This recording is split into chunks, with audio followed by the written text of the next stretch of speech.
In early 2022, plus-size model Tess Holliday shocked the world by putting down a fork.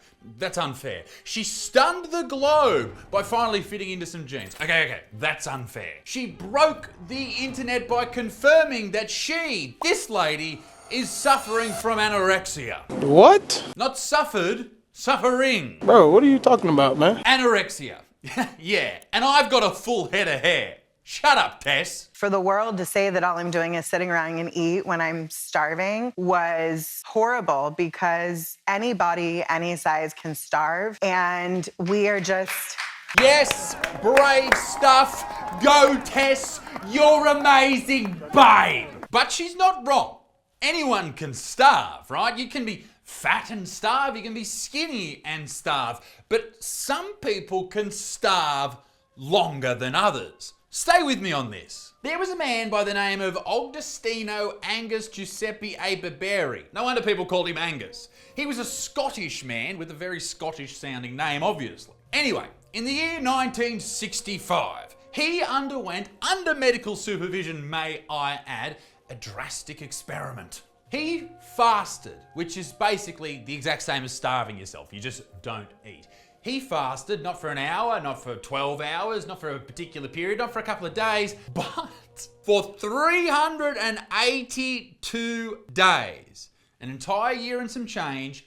He starved himself, fasted, no eating, just some vitamins and some water and all that shit. That's it for 382 days. So what happened? Did he die? Is he okay? I don't think he's okay anymore. This was in the 60s, but he did quite well. And the reason he did quite well is this. He was huge. 207 kilos or 456 pounds when he started.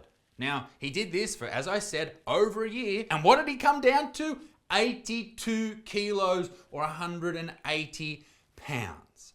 Wow. My point of saying all of that is this. Tess, from me to you, babe, if you do happen to starve yourself, you're gonna be all right. I started really examining how I was feeding my body, and I feed everyone around me, and I leave nothing for myself. Just had my first Big Mac a month ago. What a fucking loose unit old Tess Holliday is. Just a loose unit. But she isn't alone. She's not the only one to be suffering from this horrifying condition known as fatorexia, or at least that's what it should be known as. It really shocked me how many people apparently are suffering from anorexia whilst at the same size they are fucking ginormous. And I'm going to tell you all about that in just a second. But right now, the sponsor of this video, it's going to be very quick, is me. This jumper, buy it, please. There's a few left from last year and I'd rather not have them anymore. They are on sale, hooray! Anorexia can affect people of all body sizes, but for people living in larger bodies, this diagnosis is often overlooked. Sharon Maxwell struggled with an eating disorder for nearly 20 years. Yeah, I'm sure she did.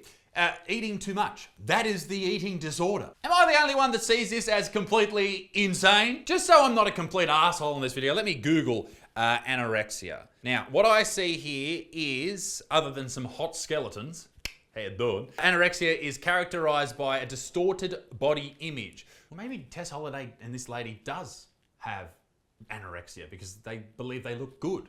I guess that's distorted. Very distorted indeed. With an unwarranted fear of being overweight. No, they definitely don't have that at all. They definitely don't have that. Symptoms include trying to maintain a below normal weight through starvation. No, they don't have that. Or too much exercise. No, they don't have that. So here's me, Isaac Butterfield, YouTuber, comedian, guy. And according to my Instagram now, DILF, which is good. Judging by that definition, I'm going to diagnose these two ladies that we have referenced thus far as not having anorexia. Congratulations, you're cured, well done. Before being diagnosed with anorexia. Living in a fat body since I was a child. Sharon Maxwell, fat activist and weight-inclusive consultant.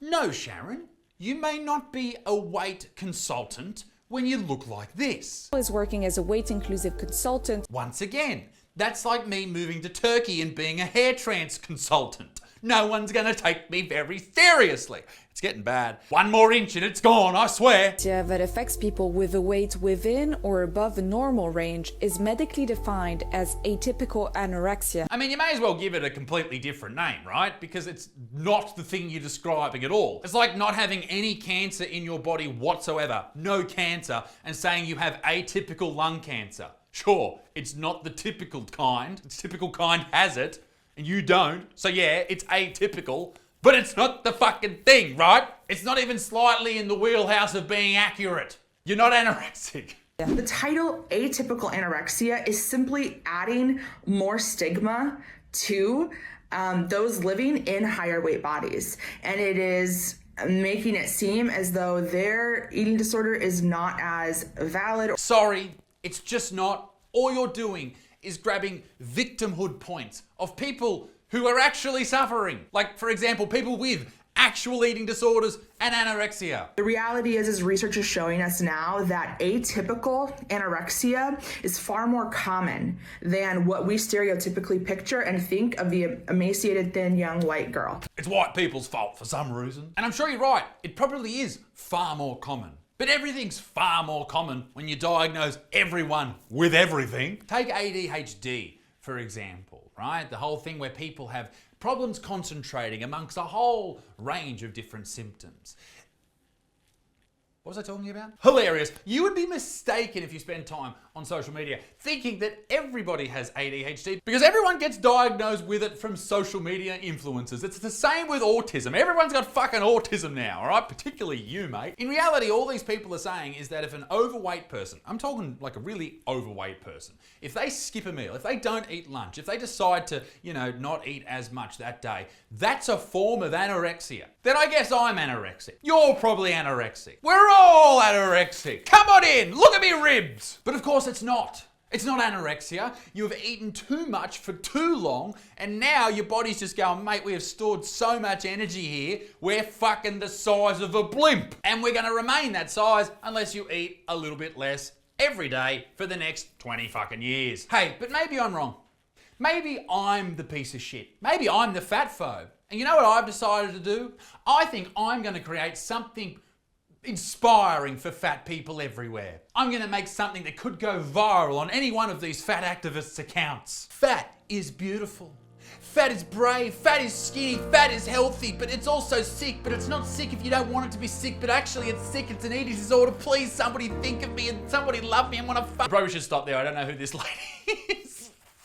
Jesus. Anyway, we're all anorexic and fat together, but I need to quickly move on to other news, okay? We don't normally do this in videos and cover two topics, but here's the second topic of this video. It happened just the other week in Australia on Anzac Day. Anzac Day in Australia is like Memorial Day in America. We remember the troops who have fallen throughout the wars throughout the last 100 years or so. Now, on Anzac Day, it's a very solemn day. My family, we go up to the memorial service that happens early in the morning at the local cenotaph, and we remember those who have fallen. Other people remember the troops in other ways. Aussie comedian posts bizarre twerking tribute for the troops on Anzac Day. Okay. An Australian comedian has sparked outrage by wiggling her bum in a weird tribute for the troops on Anzac Day. Comedian Bianca come on, Bianca. Can't you call yourself Smith or something? Paid a different kind of tribute to the troops by posting a video of her laughing and twerking on social media. I mean, who cares? Who was posting? This is news.com. Fuck off. There's plenty of other stories that matter.